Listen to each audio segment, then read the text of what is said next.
ज्योतिष शास्त्र के अनुसार अगर आप देखेंगे तो उसमें बताया जाता है कि पूरे साल में 5 दिन ऐसे होते हैं जिनमें आपको किसी भी प्रकार के मुहूर्त देखने की ज़रूरत नहीं होती है। अर्थात ना तो आपको किसी पंडित को पूछने की ज़रूरत है, ना ही किसी ज्योतिषी को पूछने की ज़रूरत है। आप किसी भी प्रकार का कोई भी सुमंगल कार्य कर सकते हैं और उस समय बेशक अगर आप विवाह इत्यादि भी सोचना चाहते हैं तो विवाह भी उस दिन किया जा सकता है। कुल मिलाकर के ऐसे मुहूर्तों को हम आबूझ मुहूर्त कहते हैं। आबूझ मुहूर्त वो मुहूर्त होते हैं जिसमें आपको जो है किसी भी प्रकार के मुहूर्त को देखने की ज़रूरत ही नहीं होती है। ये जो 5 मुहूर्त होते हैं, एक होता है आपका विजयादशमी जब दशहरे का दिन होता है, एक आपका होता है देवउठानी एकादशी जब देवता जाग जाते हैं अर्थात विष्णु भगवान उठ जाते हैं। उसके बाद आता है फुलेरा दूज, उसके पश्चात आता है बसंत पंचमी और अंतिम मुहूर्त है जिसको हम अक्षय तृतीया के नाम से जानते हैं।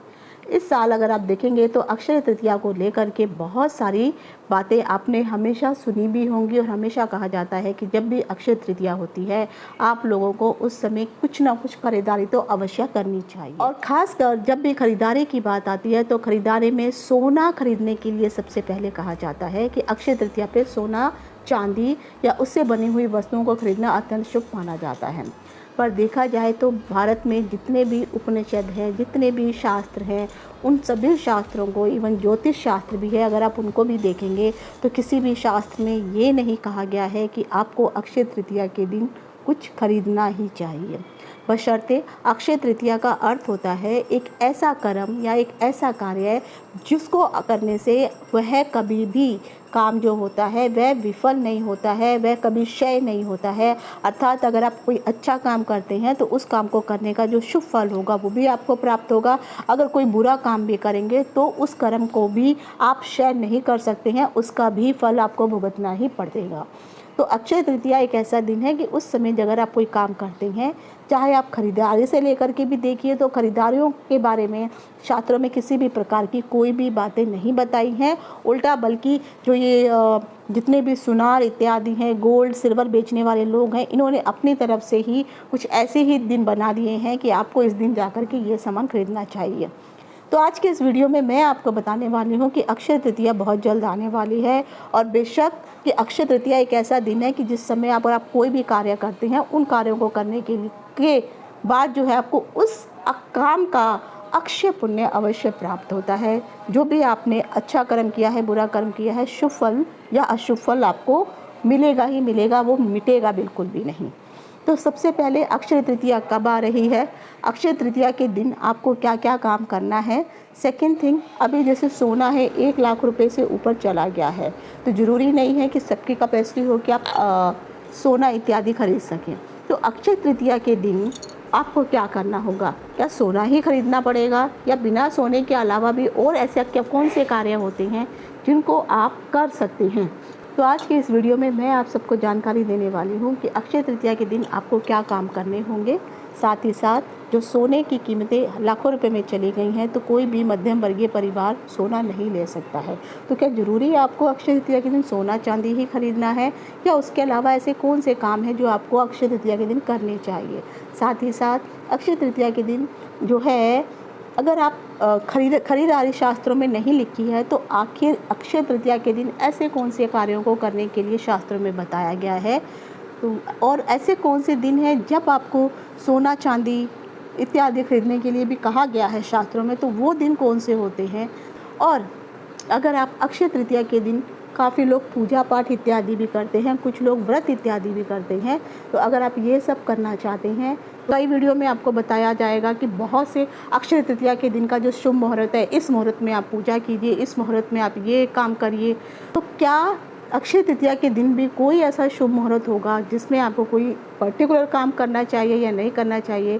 तो इन चीज़ों की जानकारी लेकर के मैं डिम्पल शांडिल्या जिज्ञासा ज्ञान की प्यास के माध्यम से अपने सभी नए और पुराने दर्शकों का हार्दिक स्वागत करती हूँ। नमस्कार। जिज्ञासा ज्ञान की प्यास यूट्यूब चैनल में आप सभी का डिम्पल शांडिल्या की ओर से हार्दिक अभिनंदन है। अगर वीडियो में दी गई जानकारी आपको मूल्यवान लगी हो तो इस चैनल को लाइक, शेयर और सब्सक्राइब करना ना भूलें। वीडियो देखने के लिए धन्यवाद। आप सभी दर्शकों को मेरी ओर से अक्षय तृतीया की हार्दिक शुभकामनाएं। साल में जो 5 मुहूर्त मैंने आपको बताए हैं, जिसमें से सबसे पहले जो बसंत पंचमी आती है, बसंत पंचमी की जो तिथि होती है वह कृष्ण भगवान से जुड़ी हुई है। तो उस समय कृष्ण भगवान से जुड़े हुए जो भी कार्य करने होते हैं, इसीलिए बसंत पंचमी को अबूझ मुहूर्त के नाम से जाना जाता है। उसके बाद दूसरा अबूझ मुहूर्त है, वह है फुलेरा दूज। जो फुलेरा दूज होती है, यह राधा और कृष्ण से जुड़ी हुई है। इस समय राधा और कृष्ण की पूजा की जाती है। तीसरा मुहूर्त आता है जिसे हम विजयदशमी के नाम से जानते हैं। विजयदशमी के समय जो है भगवान राम ने रावण का वध किया था, यानी बुराई पर अच्छाई के प्रतीक के रूप में अबूझ रूप में भी विजयदशमी मनाई जाती है। फिर चौथा मुहूर्त आता है जिसे हम देव उठानी एकादशी के नाम से जानते हैं। जो देव उठानी एकादशी होती है, उस समय भगवान विष्णु जो 4 महीनों के लिए निद्रा काल में चले जाते हैं, उन समयों के पश्चात जो है भगवान विष्णु दोबारा जाग जाते हैं। इसीलिए भगवान विष्णु के जागने के दिन को ही देव उठानी एकादशी के नाम से जाना जाता है। और उसके पश्चात जो भी शुभ कार्य होते हैं, लाइक विवाह इत्यादि जो करने होते हैं, उन सभी कार्यों को उसके पश्चात करना अत्यंत शुभ माना जाता है। और जो अंतिम अबूझ मुहूर्त होता है, जिसे हम अक्षय तृतीया के नाम से जानते हैं, अक्षय तृतीया का जो दिन है वह एक प्रकार से सिद्ध मुहूर्त होता है। उसमें आप किसी भी प्रकार का कोई भी कार्य कर सकते हैं। हिंदू कैलेंडर के अनुसार अगर देखा जाए तो जो अक्षय तृतीया का जो त्यौहार है, हर साल बैसाख मास की तृतीय तिथि के दिन मनाया जाता है। जब चंद्रमा शुक्ल पक्ष की तृतीय तिथि पर होता है, अक्षय तृतीया उसी दिन मनाई जाती है। इस साल अगर आप 2025 में अक्षय तृतीया देखेंगे तो बुधवार के दिन 30 अप्रैल के दिन मनाई जाएगी। हालांकि अक्षय तृतीया की तिथि का जो हिंदू कैलेंडर के अनुसार अगर आप देखेंगे तो उसमें जो है थोड़ा कन्फ्यूज़न है। एक दिन जो है, क्योंकि ये क्षय तिथि हो जा रही है, तो ये जो तिथि है पूरा दिन व्याप्त नहीं रहने वाली है। तो आधी तिथि जो है मंगलवार को पड़ेगी और आधी तिथि जो है बुधवार को पड़ेगी। क्योंकि उदया तिथि जो है बुधवार के दिन आ रही है, जिस दिन 30 अप्रैल है, तो अक्षय तृतीया 30 अप्रैल को ही आपको मनाना होगा। काफ़ी जगहों पर इसे अक्खा तीज के नाम से भी जाना जाता है। जब भी अक्षय तृतीया का दिन होता है तो अक्षय तृतीया के दिन आपको विष्णु भगवान और माता लक्ष्मी की पूजा करने का विधान शास्त्रों में बताया गया है। तो इस दिन आप माता लक्ष्मी और विष्णु भगवान की पूजा अवश्य की जा सकती है। अक्षय तृतीया का दिन एक ऐसा दिन होता है जिस समय जो सूर्य है वह भी अपनी उच्च राशि पे होता है और जो चंद्रमा है वह भी अपनी उच्च राशि पे होता है। तो जो व्यक्ति अक्षय तृतीया के दिन जो बच्चे पैदा होंगे, तो आप कह सकते हैं उन बच्चों को तो देखा जाए तो दोनों ग्रह ही उच्च के होंगे। तो कम से कम 2 ग्रह तो अपनी कुंडली में वो उच्च के लेकर के आएंगे ही। तो इस समय आप जो भी लोग हैं वो अक्षय तृतीया के दिन पूजा पाठ जरूर अवश्य कीजिए। आप किसी प्रकार की कोई साधना करना चाहते हैं, आप साधना का शुरुआत कर सकते हैं। कोई मंत्र जाप करना आप शुरू कर सकते हैं। अगर आप किसी संस्था से जुड़ना चाहते हैं, कुछ आध्यात्मिक संस्था जुड़ना चाहते हैं, तो उस प्रकार का कार्य आप अवश्य कर सकते हैं। कई लोगों को जो है पूजा पाठ करने में, कई प्रकार के योगा करने में, या साधना के कई भी रूप होते हैं, हवन यज्ञ करना, इन सब चीज़ों में भी अगर आप शुरुआत करना चाहते हैं तो ये बहुत अच्छा समय है। क्योंकि इस समय 2 ग्रह सूर्य और चंद्रमा, ग्रहों के राजा सूर्य और ग्रहों की रानी चंद्रमा, जब दोनों ही अपनी उच्च स्थिति पे होंगे तो कहीं ना कहीं वो अपना शुभ फल आपको अवश्य प्रदान करेंगे। तो ये काम जो है अक्षय तृतीया के दिन आप लोग कर सकते हैं। अक्षय तृतीया की तिथि को लेकर के देखा जाए तो मैंने जैसे कहा है, कन्फ्यूज़न बनी हुई है। कुछ लोग जो हैं, हालांकि क्योंकि क्षय तिथि हो जा रही है तो 29 तारीख को दोपहर के आसपास ये तिथि शुरू होगी और 30 तारीख को जो है दोपहर के आसपास ही 2 से 3 बजे के बीच में इस तिथि का समापन हो जाएगा। तो कोशिश करिए, अगर आप अक्षय तृतीया के अनुसार कुछ कार्य करना चाहते हैं तो 30 अप्रैल को, जिस दिन बुधवार का समय है, पूरा दिन बहुत शुभ है। बहुत सारे लोग इवन अक्षय तृतीया पर भी एक स्पेशल मुहूर्त निकाल देते हैं। ये समय होगा तो आप पूजा करिए। अक्षय तृतीया पर खरीदारी का मुहूर्त है तो इस मुहूर्त में आप खरीदारी कीजिए। जब अक्षय तृतीया खुद ही अपने में अबूझ मुहूर्त है तो उसमें भी आप अलग से मुहूर्त कैसे निकाल रहे हैं, वो मुझे नहीं समझ में आता है। हाँ, ये जरूर है कि साउथ में कई जगह पर देखा जाए तो राहु काल की मान्यताएं अवश्य होती हैं और भद्रा का भी कई जगह देखा जाता है। तो ये दो चीज़ें होती हैं, इन चीज़ों को जो मैं कह सकती हूँ। लेकिन हर चीज़ के लिए जब है ही अबूझ मुहूर्त, फिर भी आप अगर कोई मुहूर्त निकाल रहे हैं तो वो बेवकूफ़ी वाली बात है। तो कोशिश कीजिए, अगर आप राहु काल देखना चाहते हैं तो उसको ज़रूर आप देख सकते हैं, लेकिन बाकी पूरा समय जो है वो अत्यंत शुभ है। उस समय में आप जो भी काम करना है अक्षय तृतीया के दिन आप कर सकते हैं।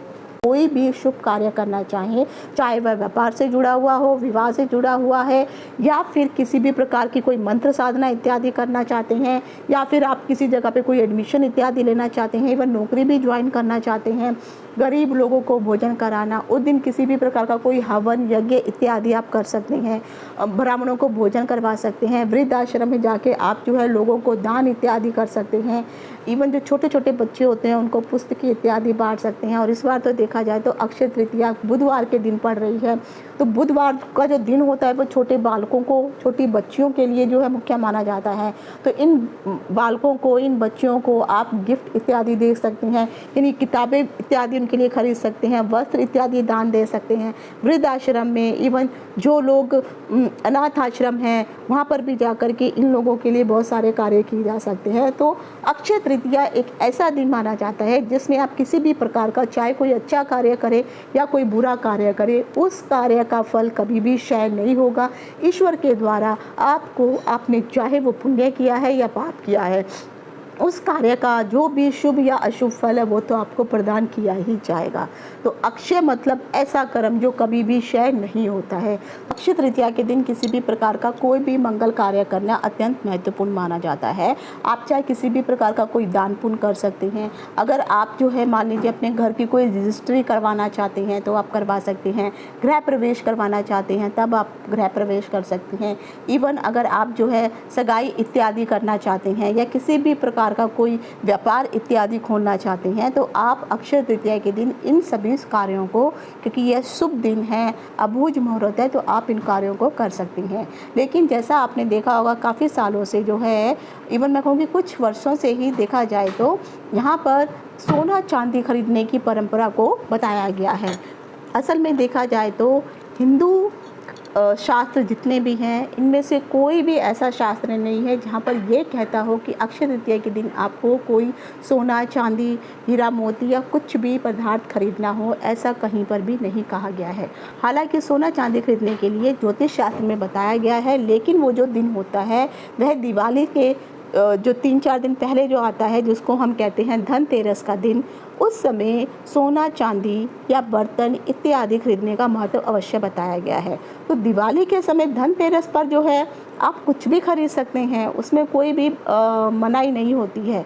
वही असल में देखा जाए दिन होता है कि आप ये इस तरह की कोई भी महंगी चीज़ें खरीद सकते हैं। लेकिन जब अक्षय तृतीया का दिन आता है तो यहाँ पर कदापि नहीं कहा गया है कि आपको सोना चांदी हीरा मोती इत्यादि खरीदना है। हाँ, इस दिन आप किसी भी प्रकार का कोई भी शुभ कार्य कर सकते हैं। आप दान पुण्य अवश्य कीजिए, खासकर जो है हो सके तो जितने भी जो गरीब लोग हैं या कोई गरीब छात्र हैं उनको आप पुस्तकें इत्यादि दान कर सकते हैं, पेन पेंसिल दान कर सकते हैं। जो लोग गरीब हैं उन लोगों के लिए आप भोजन का बंदोबस्त कर सकते हैं, उनको कपड़े इत्यादि देख सकते हैं। अगर मान लीजिए किसी कन्या का विवाह भी हो रहा है और अगर आपको बुलाया भी नहीं गया है, लेकिन अगर आप इतना सामर्थ्य रखते हैं कि आप उस कन्या को शगुन के रूप में कुछ भी दे सकते हैं, तो ये भी बहुत ही अच्छा कार्य है। किसी भी गरीब कन्या को जो है आप जो जब विवाह होगा तो विवाह के समय उनकी हेल्प कर सकते हैं, दान दक्षिणा आप कर सकते हैं। इवन पुरोहितों को आप भोजन करा सकते हैं, जितने भी पंडित इत्यादि होते हैं तो भी आप उनको भोजन इत्यादि करा सकते हैं, उनको दान दक्षिणा दे सकते हैं। जितने भी साधु संत होते हैं उनको आप खिला पिला सकते हैं। और जितने भी जो बूढ़ी बुज़ुर्ग महिलाएं होती हैं, जो वृद्ध आश्रम इत्यादि होते हैं, वहाँ पर जाकर के भी आप जो है कुछ भोजन का प्रबंध कर सकते हैं। उनके लिए दान दक्षिणा या कुछ भी जो है आप उनको डोनेशन देना चाहें तो दे सकते हैं। तो इस प्रकार के जो शुभ कार्य होते हैं ये अगर आप लोग करते हैं तो यह कभी भी क्षय नहीं होंगे। ईश्वर किसी न किसी रूप में ये जो आपने काम किया है पुण्य का काम, इसका पुण्य का फल आपको किसी न किसी रूप में आपको प्राप्त हो ही जाएगा, ये कभी क्षय नहीं होगा। लेकिन रही सोने चांदी की बात, इस साल देखा जाए तो 2025 में सोना 1 लाख के ऊपर चला गया है। तो क्या मध्यम वर्गीय परिवार भी सोना खरीदने लायक है? क्या कोई खरीद सकता है? जिसके पास ब्लैक मनी है वो सब करेगा। लेकिन एक चीज़ ये भी ध्यान रखिए, किसी भी शास्त्र में, किसी भी इवन ज्योतिष शास्त्र में भी देखेंगे कहीं पर भी सोना चांदी खरीदने के लिए नहीं कहा गया है। हाँ, ये ज़रूर है कि ठीक है कि सोना खरीदने पर ये बुरे वक्त में काम आता है, तो सोना आप कभी भी खरीद सकते हैं, लेकिन अक्षय तृतीया के दिन ही सोना खरीदना है, ये किसी भी शास्त्र में नहीं लिखा गया है। इवन अगर आप मेरे बहुत सारे पुराने वीडियो भी देखेंगे, ज्योतिष अथवा ज्ञान सागर जो मेरा एक और अन्य यूट्यूब चैनल है, उसमें मैं काफ़ी सालों से यही बताती आ रही हूँ कि किसी भी प्रकार का कोई भी ऐसा सोना चांदी या कोई भी आर्टिकल ऐसा कुछ खरीदने के लिए कहीं नहीं कहा गया है शास्त्रों में। हाँ, कोई शुभ काम जरूर अवश्य आप कर सकते हैं। अक्षय तृतीया से एक पुण्य कथा भी जुड़ी हुई है। शास्त्रों के अनुसार बताया जाता है कि धर्मदास नाम का किसी गांव में एक व्यक्ति रहा करता था। वह वैश्य था लेकिन दरिद्र भी था। दरिद्रता के कारण उसे बहुत सारी मुश्किलों का सामना भी करना पड़ता था, लेकिन क्योंकि वह धर्मपरायण था, ईश्वर में आस्था रखता था, तो कहीं से धर्मदास जी को यह पता चलता है कि अक्षय तृतीया के दिन जो वैशाख मास की तृतीय तिथि को आती है, अगर उस दिन भगवान विष्णु और माता लक्ष्मी की अगर पूजा इत्यादि की जाए, विधि विधान से या व्रत इत्यादि भी रखा जाए, तो उसके करने के पश्चात उस समय अगर वो कोई भी कार्य करेगा तो उस कार्य में उसके पुण्यों का कभी भी क्षय नहीं होगा। सुबह सुबह जिस दिन अक्षय तृतीया होती है, तो वैशाख मास की शुक्ल पक्ष की तृतीय तिथि को सुबह उठ करके वह गंगा के किनारे पे जाके नहा धो करके स्नान करता है, भगवान विष्णु और माता लक्ष्मी की पूजा इत्यादि विधि विधान से करता है, और जितना उसका श्रद्धा और सामर्थ्य था उस सामर्थ्य के अनुसार वह ब्राह्मणों को दान दक्षिणा और भोजन इत्यादि भी करवाता है। जब यह व्यक्ति, क्योंकि उसने ये सारा काम अक्षय तृतीया के दिन किया था, तो अगले जन्म में यही जो व्यक्ति धर्मदास जी हैं, यह कुशावती राज्य के एक प्रसिद्ध राजा बनते हैं, क्योंकि इन्होंने अक्षय तृतीया के दिन जो भी धर्म से संबंधित कार्य थे वह कार्य किए थे। तो उन कार्यों को कभी भी, क्योंकि वह क्षय नहीं हुए, अक्षय थे, तो इसीलिए उनको अगले जन्म में एक राजा का रूप प्रदान हुआ और लंबे समय तक उन्होंने अपना शासन व्यतीत किया। तो अक्षय तृतीया के दिन आप हो सके तो पूजा पाठ करिए। इवन बहुत सारे ऐसे लोग हैं जिनको अक्षय तृतीया के दिन पूजा पाठ किस प्रकार से करनी चाहिए, उसकी भी एक छोटी विधि है जो मैं आपको बता रही हूँ। अगर आप सुबह उठते हैं तो अक्षय तृतीया के दिन जो है भोर के समय, जब सूर्य उदय नहीं हुआ है, उस दिन उठ करके नहा धो करके अच्छे वस्त्र पहनिए। माता लक्ष्मी और विष्णु जी का या तो आप कोई फ़ोटो या प्रतिमा ले सकते हैं, या फिर प्रतिमा अगर आपके घर में है तो वो भी आप ले सकते हैं। एक चौकी पे लाल रंग का या सफ़ेद रंग का एक वस्त्र भी चाहिए, उसमें दोनों की प्रतिमाओं को स्थापित कीजिए। चित्र है तो उसको स्थापित कीजिए। भगवान को जो है कुछ नैवेद्य अर्पित कीजिए, फल पुष्प इत्यादि आप उनको अर्पित कीजिए। धूप दीपक जलाइए, हो सके तो शुद्ध घी का अगर आप दीपक जलाते हैं तो अत्यंत अच्छा है।